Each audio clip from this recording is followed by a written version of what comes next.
Qui kolinga mingi tango andai ko sala bablu ko ne ba théâtre ye na ki théâtre na ye abakisa plus l'intelligence banda ko sentir que c'était un monsieur qui savait ce qu'il faisait voilà qui n'a pas pensée cohérente. Aujourd'hui on aurait appris qu'il est mort ou beki na meki pe ko solo na ba source proche na ye. On nous a vraiment affirmé ça. Précipita qui puisque maintenant tu peux comprendre que Monsieur Kadiombo s'est lancé dans un combat de vérité. Monsieur Kadiombo s'est lancé dans un combat de dénoncer.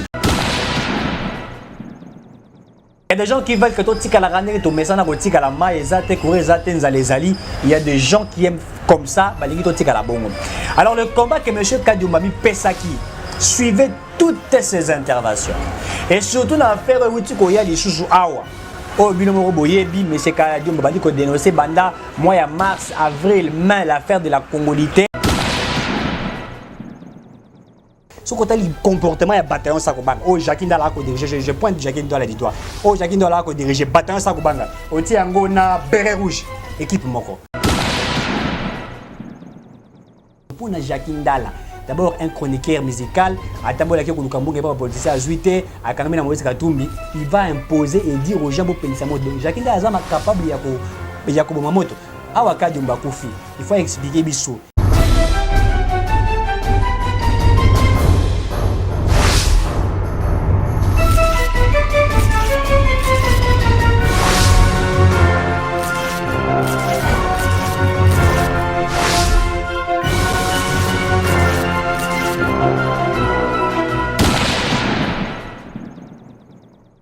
Bandeko batata ba maman ndenge to baka toujours ba très cher internaute bino ba bomesana toujours na biso na biki ezalaka bongo nde musala na biso merci na bino nyonso botondi ebele pour la confiance en tout cas vous êtes toujours très abonné na chaîne na bino munene ya YouTube Clé Boa et puis à travers votre émission bien sûr de Somi à Congo api oyo ngai Somi à Congo Alain Ndongo na salaka toujours effort ya ko le information ko tambola bisika nyonso baye bazali basomi ya Congo baye bazali maloba kitoko ndenge tolobaka pona ko pesa na bino po ete bal manyolo ba pesa toli ba pesa makanisi nde tolikoka bango kasi lelo penza bo beke na kombela bino nani na mbeli bino mwana mboka Eric Tiswaka oye mikola ko pela lokola moto tolobito ko tika ete bisika nyonso batami foko lukae kasi yambo penza to pesa matondi mingi na kolonzambe o apesa biso pema bo moya en tout cas na ye penza nde to zomi na o esika.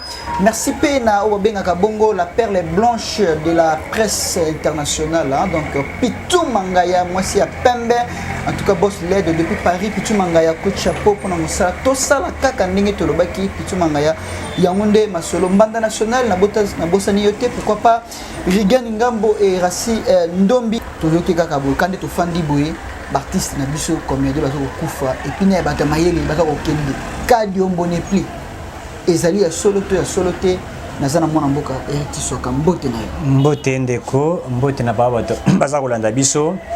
Je tiens sincèrement à représenter mes sincères condoléances vraiment la famille biologique et politique ya ndeko Kadiombo. Tu peux apprendre liwana à partir de 3h du matin. Ndeko Kadiombo biso to banda tant to zabana mike andai ki kolinga mingi tango andai ko sala bablu ko ne ba théâtre ye na ki théâtre na ye abakisa plus l'intelligence banda ko sentir que c'était un monsieur qui savait ce qu'il faisait voilà qui n'a pas pensée cohérente. C'était quelqu'un qui a apporté même l'intellectualisme, s'il faut le dire, dans le domaine du théâtre. Puisqu'avant, les gens faisaient les théâtres dans Kisasa, mais orientation, ils allaient y penser. Tout ça, on a Kadiombo, tout ça, on a Bodo. Vous voyez un peu les gens au bassin la Kamosa, mais après, à mes côtés qui pensaient au état politique. Et en politique, où j'ai appris d'autres facettes, il y a M. Kadiombo, c'est quelqu'un qui était très intelligent, qui maîtrisait l'histoire, qui expliquait réellement par rapport à l'actualité des cas, éditorial aussi des fois, essayer d'expliquer réellement la situation politique. Et je retiens lui un homme très dynamique, mais il soutenait aussi les actions du chef de l'État. Donc mais aujourd'hui on aurait appris qu'il est mort, ou n'a source proche na ye. On nous a vraiment affirmé ça. Je me rappelle la dernière fois, on a la marche ya oya Rosar Malonda wa tokutanaka na ye donc toza kotambola na balabala azalaka na mwa jeep na ye ya pembe ye kutu na kati ya jeep na ye la ba combattant na bato bando tambola ye la bongo ba paquet ya mai. Je me rappelle encore de ces moments-là, tu au Tambola, Ngana Zoma Yaka Jumbo Yaranango, après ça, j'étais aussi parmi les gens qui ont pris ces taux-là, mais là, puisqu'ils voulaient encourager les uns aux autres de faire cette marche-là. Donc je me rappelle, moi, Jeep Nezara Nango Yapembe à l'époque. Alors, quand j'ai appris cette nouvelle, je suis vraiment blessé et on sait ce qui est arrivé.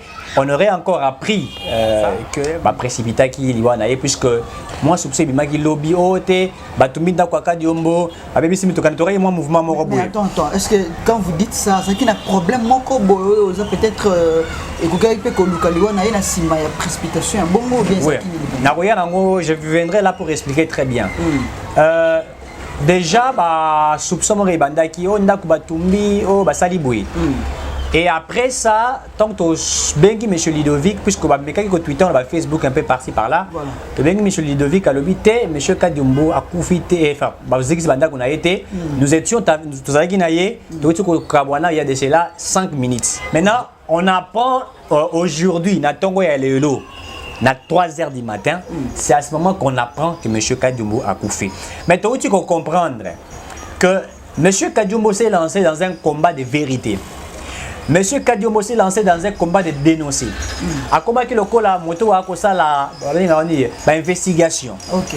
Atali sabato o eza kotambola malamu na o eza kotambola mabe. Donc c'était quelqu'un qui a été ciblé dans le couloir ya bato oyo balingaka vérité té. Vous savez au Congo même nous sommes tous en risque belé tant au sala mosala ya ko dénoncer mosala ya ko lobela ba congolais.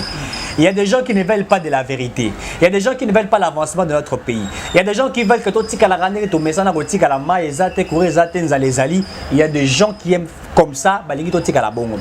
Alors le combat que monsieur Kadiumami Pesaki suivait toutes ces interventions. Et surtout dans l'affaire où tu connais les choses awa.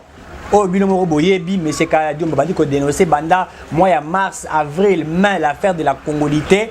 D'ailleurs, je vais rappeler aux uns aux autres, puisque tu as le blapé. Babi affaire à congolité. Je vais essayer d'expliquer les gens très calmement.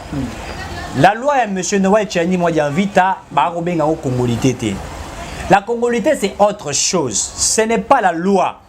Congolité, ça n'existe pas. M. Tchani n'a jamais proposé une loi sur la congolité. On parle de la loi de verrouillage aux fonctions de haute responsabilité ou de fonctions de souveraineté. C'est différent de la congolité. Il faut bien rappeler les uns les autres. Mais congolité, moi, c'est congolité. Congolité, la référence na Côte d'Ivoire. Puisque ici, quand on parle, il y a verrouillage à haute fonction à responsabilité. Bango, ils allaient proposition, ils allaient proposition de verrouillage aux hautes fonctions de souveraineté.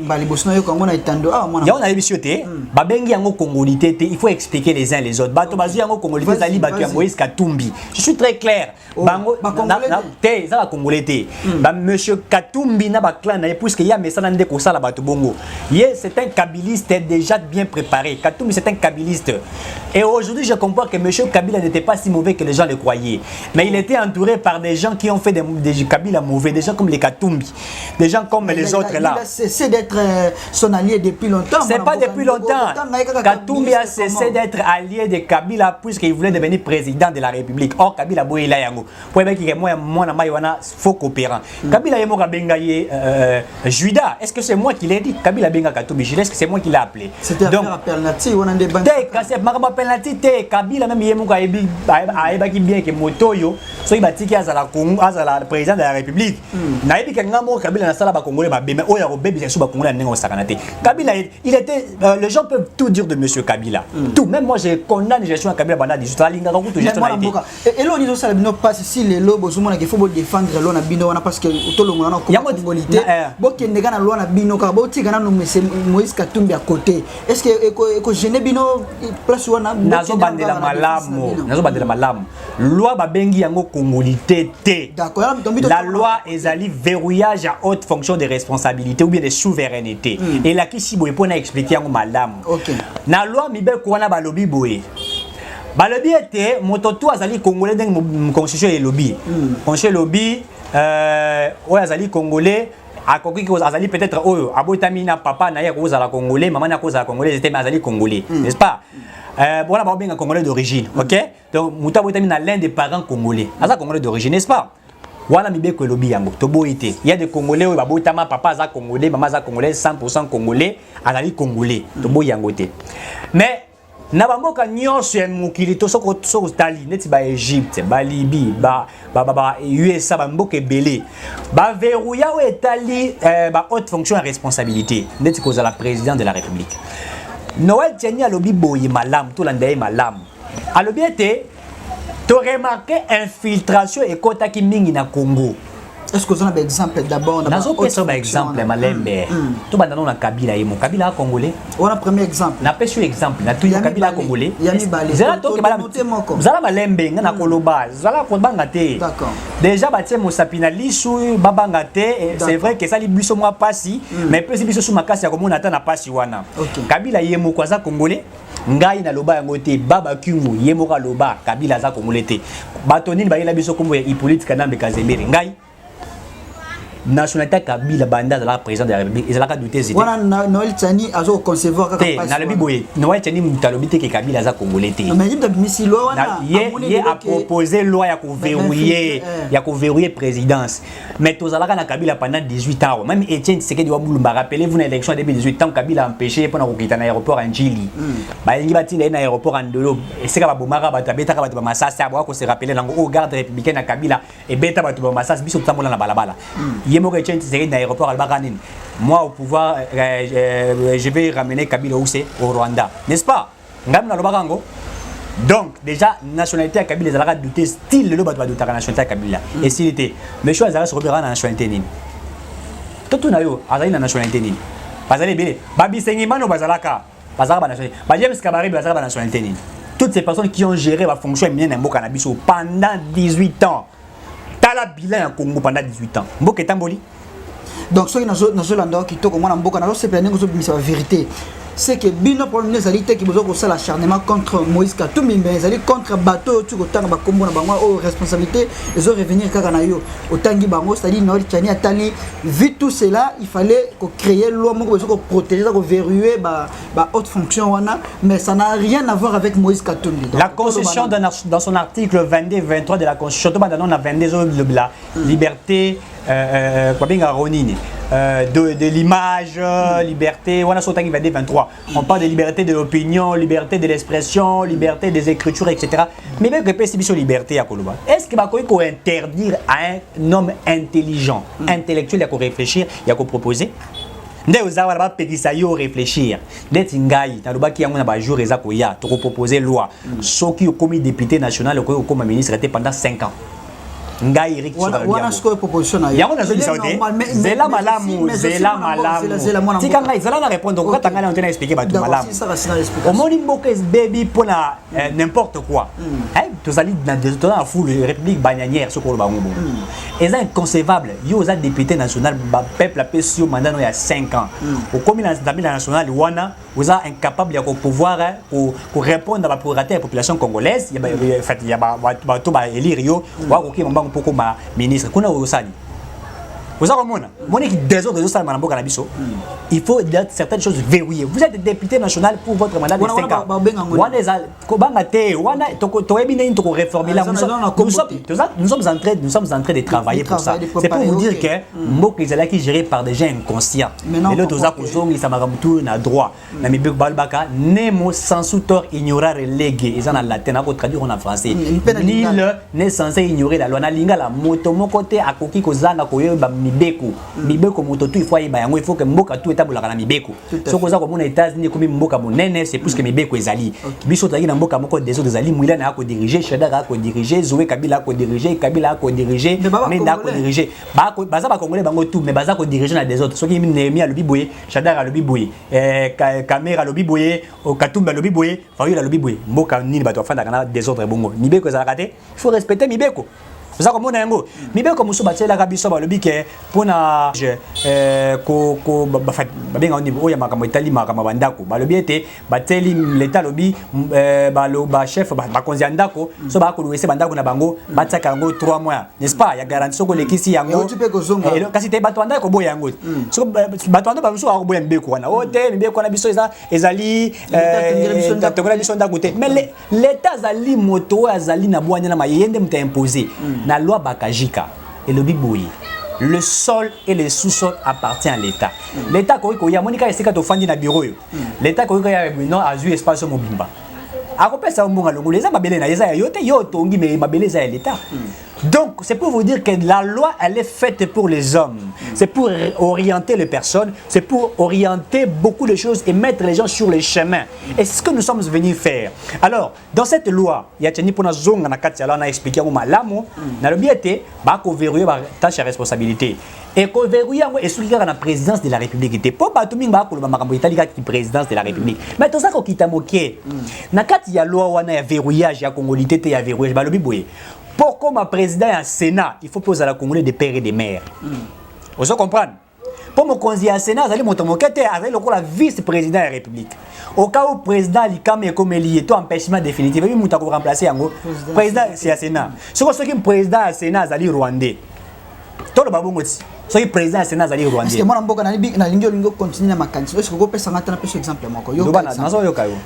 Ndeko Eric Tshisoka oyozali na pesi exemple na biteke na contre yo lelo oyo ozali libre père ko sala choix na yo même conjugal obi yango okipe ko zalelo Brazzaville bien que toza na bango na kimia tozoka matata kuna pe mingi te mais tozaki matata soit moi je suis Brazzavilloise soit rwandaise to par exemple ezali ba pays to française choix na yo libre te que congolais de père et de mère au bali moi si mo française to congolaise moi ya Brazza oboti na yebana na ambition na yo ezaki bana na bakola malamu ndenge pe na baki ndeko moko wa atalisaki bakola malamu lobi pe bazala pe bato bana na yo babotami bazu déjà demi nationalité ya yo na ya mama babandi kokola basali choix na bango ya mboka oyo po fandi yawa lobi na ndele yo kufi mwana wana esengete atteindre niveau par rapport à l'ambition na bêtise na akomata président donc tant que déjà la loi est verrouillée donc moi on a la droite moi on a hérité soit on a droite opposé motuya motuna malam oui Samson la Bible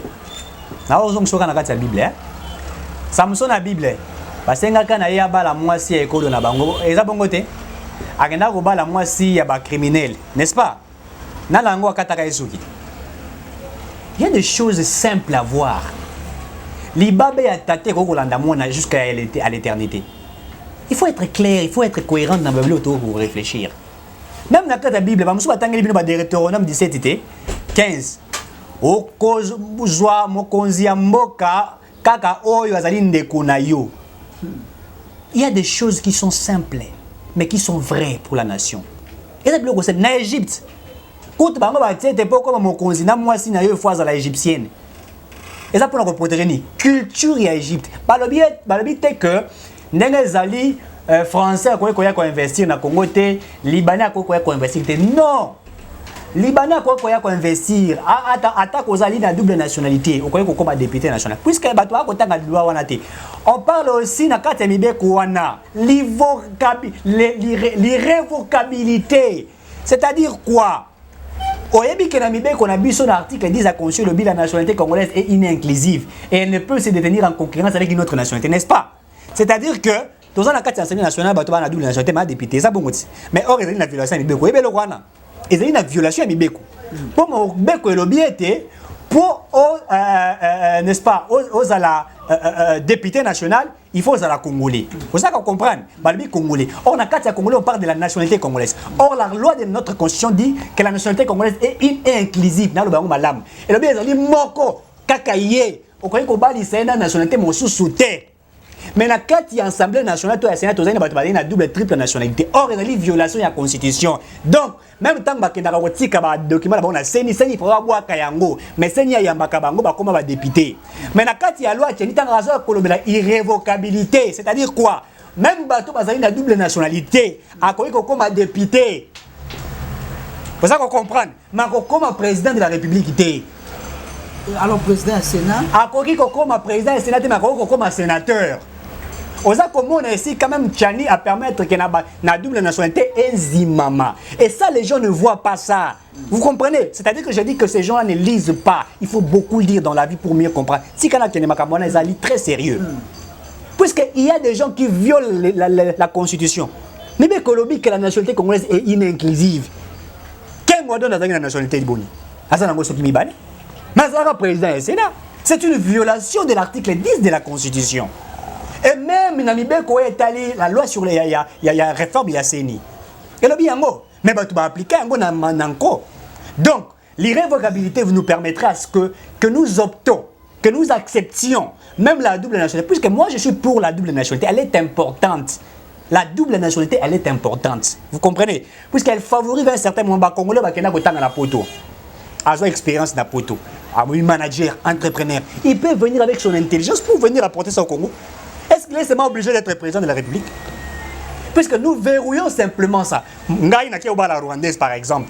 Mais moi na ngai na ngambo na tiena libabé. Ou soit tu peux bala 3-4 femmes comme ça sur balina congolaise, banana musu bakoza na chance ya comme président. Non, mais soyons sérieux. Laissez-moi en finir. Laissez-moi en finir, je suis très sérieux dans ce que je parle. Oui. Puisque si vous regardez la gestion de notre pays, papa, hier on a aussi dans la STT hein. Ben aussi la Teponani. Infiltration oh non c'est un Rwandais Azaliwana. Oh c'est un Burundais. Non, Musée Laurent Désiré Kabila Kota sala ba kora ba Rwandais ba Burundais. Ayeko baluki la bango. Tanga baluki la bango ba bomiye. RCD bima wapi. RCD les groupes qui créé il y a rébellion contre Musée Laurent Désiré Kabila. Puisque Musée a travaillé à BBC ba kora ba Rwandais. Et ce sont les Rwandais qui ont bâti Musée Laurent Désiré Kabila. Et ba ministre ba RCD. Bao bazara sur Robi ba sanga bazara sur Robi wa boss na ba bemba ba sanga et tout ça. Toké na Sun City. Sun City ils allaient résulter. Ils allaient résulter avec tous les criminels. Oh ba sala po ba kabola mboka Congo. Ba sangani ba bemba ba sangani bazara sur Robi wa ba artiste ali de ngomba bango tout ba rebelle ba sangani ba sali était to fond ensemble to sala mibe comment ko peut sala était to travailler to diriger ensemble biso tous diriger ça to comme va congolais. Vous comprenez? Et ton zimi yango, il y aura piège à Sun City, ton zimi yango, to pesi ba musuku to pesi ba nationalité. Mbo ça a raison hein. To pesi ba musuku nationalité ba yawa. Tant ba komi na kati ya Kongo, to zwa mwa eloko muke butai koleka na 2020. Oyo azaka sur Robert akeli na Minembwe. A jouer na jeu machiavélique. Mon konzambo ka lobi était tant que quelqu'un qui n'a pas tout à lobby, les Banyamulenge sont des Congolais. Les Congolais, ils sont là, ils sont là, ils sont là. Mon cousin, il a expliqué, ils sont Congolais. À apaiser, oui, ils sont Congolais pour ce qu'on a mis Mibeko. Banyamulenge, ils sont Congo avant 1885. Et tant que tu as commis en 1960, le gouvernement congolais, le Congolais, il a nation congolais avant 1960, n'est-ce pas? Ba peste bango nationalité congolaise. Or etini moko te banyamulenge zaka na Congo. Vous allez comprendre. Mais ba peste bango nationalité congolaise. Mais tant ba peste bango nationalité congolaise, azara sobera azako bunda. Azwa minembwe. A peste nango banyamulenge, c'est-à-dire ba peste bango mabele, ba za reconnu donc mabele wane ko ya bango.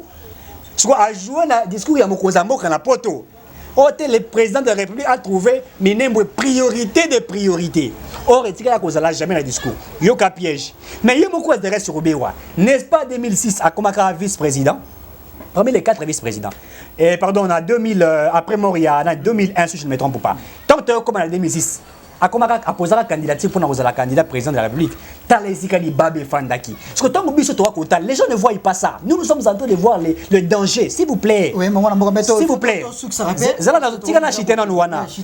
Nous sommes en train de voir les dangers qui entourent la République démocratique du Congo. Et lorsque la loi elle a été proposée, la loi n'a pas tenu, la loi est impersonnelle. Il y a danger 18 ans, vous avez tout à l'heure, vous avez danger. Vous posez une question, une très bonne question.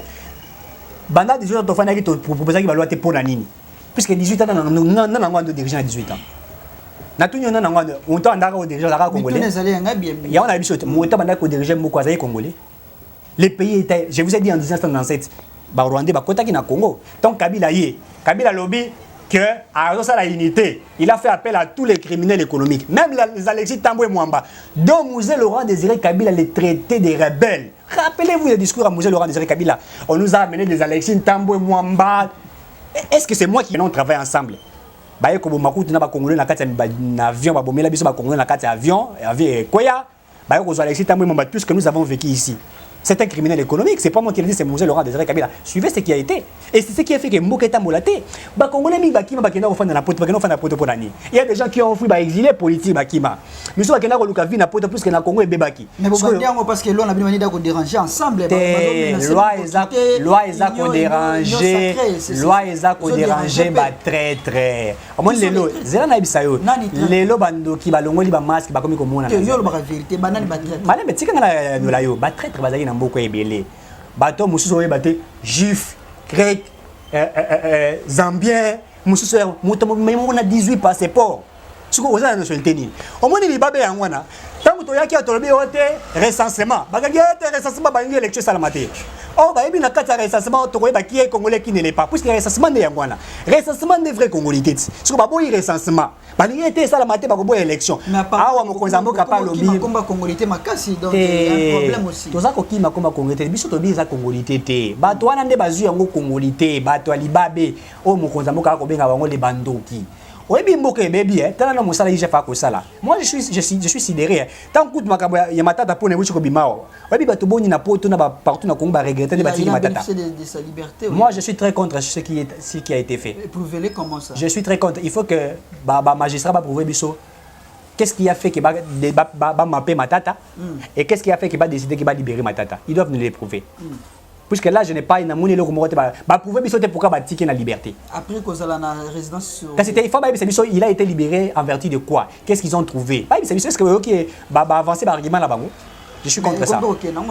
T'es silité. Qu'on libéré, bon, éviter que sili. Poursuite et Rosala. Ma tante a donné un dossier belé. Plus de 200 millions de dollars. Plus de 100 millions de dollars. Ma capitalisation la réalisation. Plus de 7. Ma oser remettre en cause mon salaire IGF. IGF a lobby mbonge bourri, mbonge zate. Motazaï ko gérer na tanga époque na yeyo. Mais à quel qui passe ça? Yé matata qui est na bureau et sénateur ma benga qui a qu'elle ne s'expliquer, n'est-ce pas? Habiter na roya après une semaine que vous remplacez, que vous récupérez dans un dossier, un document, et pour se justifier. PC une semaine, aïe incapable de prouver de vous à bureau et à Sénat, n'est-ce pas? Vous se rappelez, les sénalités, le quoi, incapable de livrer à qu'elle ne répondre à Mibeko. Libosa, ma sénateur, ma sénateur, ma zouzité. Hein? À quoi qu'on prouve, quand les bossa, ma zouzité, qu'on prouve. Kanyak et Tamboni. Tout est bien maîtriser. Je suis un politicien et je ne peux pas passer dans la TV n'importe quoi. J'assume ce que je dis, je suis très bien informé et j'ai des sources. Et je ne fais pas des aventures quand je parle de ce qui regarde la souveraineté nationale. Nous sommes ici des Rwandais, mais je suis Congolais de père et de mère. Et quand je défends la nation congolaise, il faut que les gens connaissent Rango. Il y a un recensement et ça là. 2, verrouiller ma fonction, haute fonction à responsabilité. Ce qui est la rwandaise, la burundaise, et c'est ça, nul n'est censé ignorer la loi comme de l'homme Kiango, nemo sans tort ignorare légué. Donc ils allaient bongo. Pour la Ibisa bande de Konangai. Pour la niba politicien, mon sous baza ko la pour la loi wana. Est-ce que mon faut la liwana? Est-ce que mon faut y dire ça ba conférence? Oh te loi wana ba ngi ba carte ngai. Ba le te ba ngi ba carte Moïse Katumbi. Il est le seul candidat. Donc oh, monsieur a rappelé un garçon de chambre, mais la question est là. Nani, oh, il y a Pembe Wana, na bossa ni comme on est Kimingai. Est-ce qu'il y a quoi que ça candidat président? Comme on a un de Kimingai, na zone comme on explique Nangai, comme on a un Kimingai. Na le biboui. Est-ce qu'il y a quoi que ça candidat président? Et Kalombo. C'est un monsieur que je respecte beaucoup, très intelligent, monsieur Francis Kalombo. Je dis très intelligent. On a posé une question. Est-ce que monsieur Francis Kalombo ne peut pas réfléchir demain, qu'est-ce que je deviendrai? Je ne peux pas être candidat président. Mais il défend son ami, son allié, candidat. Mais bateau nous sommes entourés Kabila, la majorité de nous sommes pas Katumbi. On a pris ce exemple. Kabila a créé la bâtonnière PPRD, béret rouge, n'est-ce pas? Ça va désordre, bêta tout ça. Yepé mon juif sur Y a aussi créé Congolais. Congolais. Bon yom to lobi yango ngana yebi yango te. Voilà, yom to lobi yango. A aussi créé ce qui lo ba benga ce qui bataillon sa ko banga. Ce ko tali comportement ya bataillon sa ko banga. Oh Jacques Ndala ko diriger, je pointe Jacques Ndala du doigt. Oh Jacques Ndala ko diriger bataillon sa ko banga. O ti yango na béret rouge. Équipe moko. Et vous allez voir même comportement. Jacques Ndala za ko kende ko menacer ba to za ko yebisa ba combattant na ye. Bokende ko visiter Noël Voilà. Tchani, laissez-moi un peu répondre à M. Jacques Ndala. Rapidement, parce qu'on Je suis doit en train de chier. citer. Il dit, allez-y visiter monsieur l'honorable Singh Pouloulou et allez visiter aussi Dr Noël Tchani. Et puis, Aza Koloba, na Congolais, vous allez vous penser à moto. Donc, pour Jacques Ndala, d'abord un chroniqueur musical, à Tambola qui est un politicien à Zuité, à Kanamena Moïse Katumbi, il va imposer et dire aux gens pour penser à moto. Donc, Jacques Ndala est capable de moto.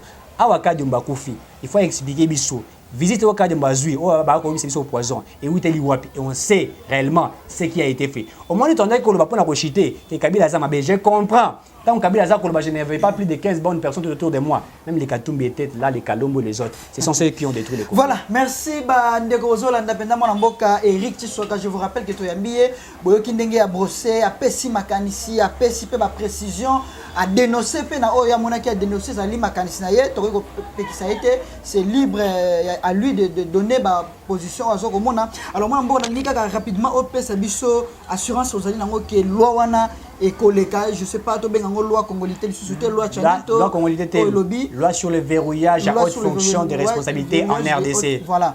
Alors ça va passer. Monique et Fandi na moto ou pas? Monique et Fandi na moto. Bango bengango te. Si ma bongisi bolambi yango lisusu bokimi congolité parce que ce qu'on tali intervention à Noël Tchani bande tika jamais ko bengango congolité.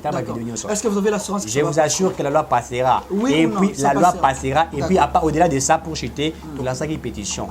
Na leka qui na chaîne ebele na lobela qui yango pétition za relancer ba congolais ba co-signer. Au moment où je vous informe, c'est lancé par moi. Au moment où je vous informe, il y a déjà plus de 15 000 Eric Tshisoka a lancé Soko lingi soko taper en contact na ngai au côté na compte Facebook na ngai Eric Tshisoka otine nga demande sur la pétition, il y a soutien, il y a loi sur la comment des verrouillages et haute fonction de responsabilité. Vous devez récolter combien de signatures? Toza ko récolter au-delà il y a 100 millions de signatures sur la possibilité. Toza ndenge nini? Toza ko zwango na Congo, toza pe ko zwango libanda. Ba o baza na poto to continuer ba format électronique, n'est-ce pas? Ils vont voter aussi sur via. Bango tout ba ko zwango. Si vous en posé loi NL vous vous exprimez, nous allons faire des voies et moyens que cette loi puisse passer. Il faut sauver le Congo. Ndenge na lobaka toujours Congo, il faut Ebonga. Merci beaucoup Eric Tshisoka. En tout cas, bandeko, batata maman, chers internautes, respect et belé na bino, bopé sa confiance. Je pense que vous avez soif d'avoir des informations, de spécifiques informations, ndenge bolinga qui mais pas ces alliés qui n'amboka na biso. Bato ba ko kufa lokaba soso. Lobe la ki mama chako, totanga ba ba tous ba kufa ki libosote lelo kadiombo moto mayele moto to linga ki lobby to ki ba témoignage azalaki na bo moy d'emblée. Azali sous ça la passe. Qu'est-ce qui se passe na liwa ya batu pe ba politique ba ko kende zali kaka passe metolobi ki mena nzambe za na bango mitema na bango to ba nzoto na bango et batama na kimia wana ndezali soué na biso mais en tout cas nous allons toujours vous promettre que tokoya lisusu malgré tant nous fait défaut mais en tout cas bo sepeli na défense pe ya lelo ya mwana mboka Eric Tshisoka to kozongela si les besoins se présentent pourquoi pas à tout moment et puis toko travailler na bino et long merci na bino to mo pesa confiance to lobi nous avons besoin de votre soutien bota la biso kana misu boté le numéro est là bo benga biso ba correction ba reproche ba contribution na bino et ko ça la paie biso bien parce que nous avons besoin de votre soutien pour que tu avances. En tout cas, ma prière, Nabino Pepo Moussala Oyo, et ça dit toujours, il y a des risques. Si nous le faisons, c'est parce que tu as un souci, il y a un Sabino Bilé, il y a Kito Kaloka. Bokan Sabiso Bobenga, rappel Biso et Kosala Penza bien. Merci Nayo, mon amboka Pichu, Mangaya, en tout cas, Boss LED, merci depuis Paris. Coup de chapeau pour Moussala, Bingana Yoka, Kandenge Toyokani, Tosala Moka Kitoko. En tout cas, merci. Na équipe Union Sozo soutenir Biso, je vois comme ça Regan Ndambo, Racine Dombi et notre ami là, hein, 3 fois père, n'a pas sur Mbote, pourquoi pas Hervé et Biba Bandeko Nangai, tout ce qui a. Ngai Alain Dongo Abino Nazalaki Liboso caméra, na sima caméra, Ezalaki Bongo, Christivi Songo, moi mobile, Oyata Telemi, Bumaboko, le rôle à tripier, merci pour Namusala Kitoko. Tika Kimia, Boboto, ya Kolonza Mbetika là, oh ma bota ma bino.